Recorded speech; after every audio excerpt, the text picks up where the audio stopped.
Whether it is a network device or website, they all need to have an IP address.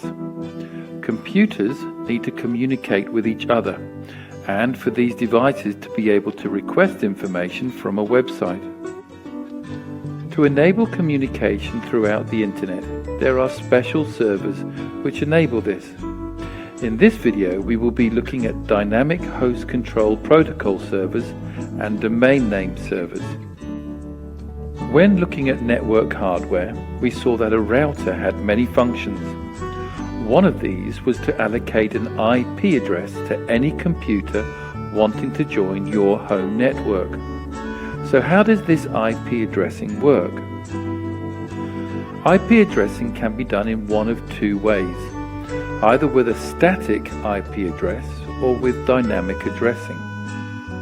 A static address is where a file is installed into a computer once it is attached to a network.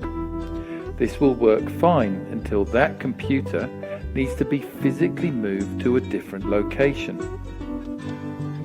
The computer will then need to have the file updated in order to communicate with the network again. All of this can be very time-consuming for the network administrator. So here are the points you need to know about static addressing, which is now rarely used. Computers are attached to a network. The IP address is stored in a configuration file. And the problem is, if you physically move the computer to another part of the network, you need to update the file, or it cannot get information from that network. Dynamic addressing is the better method. Here on larger networks, the DHCP server will generate an IP address to a computer each time it connects to the network.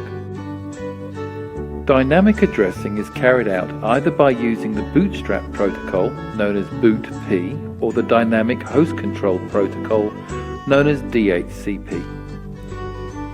The process works like this. A computer wants to join the network. The computer will broadcast a message in the form of a request. The DHCP server, using either BootP or DHCP protocol, offers the computer a specific IP address, which the computer accepts.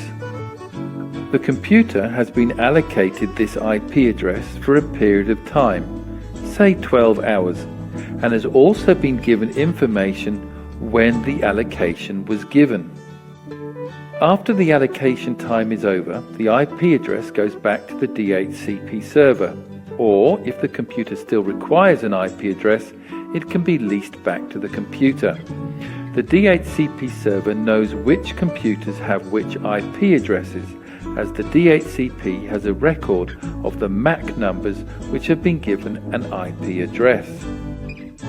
The reason why an IP address is leased is that the IP address can be reused. If there was no leasing, a computer could leave the network and that IP address would be left in limbo. The main advantage of using DHCP on a TCP/IP network is to reduce the complexity and amount of administrative work involved in reconfiguring computers.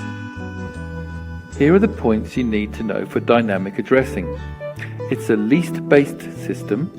The DHCP server requests, generates, and allocates an IP address. The time limit can vary between 2 to 12 hours, then the IP address allocation expires. And IP allocation is at the DHCP server end and not at the computer end. Domain name servers, otherwise known as DNS, are specialized servers located at strategic points around the internet. The DNS structure is hierarchical. There are 13 high-level DNS root servers that give IP addresses for most of the internet. And then there are many smaller DNS servers which provide specific domains such as .com, .net and .gov. You can see the DNS as a directory assistant for the internet. When the user types an address in the URL, which is the bar at the top of their web browser, this process, starting at the application level, has the address translated to an IP address at the network level. The process is this. The user's computer sends a special DNS request packet to a DNS server.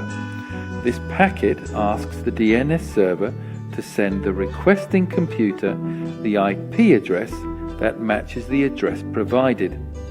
If the DNS has the matching name in its database, the DNS will send back a DNS response packet with the correct IP address. If the DNS does not have the internet address in its database, then that DNS sends the same request to another DNS server on the internet.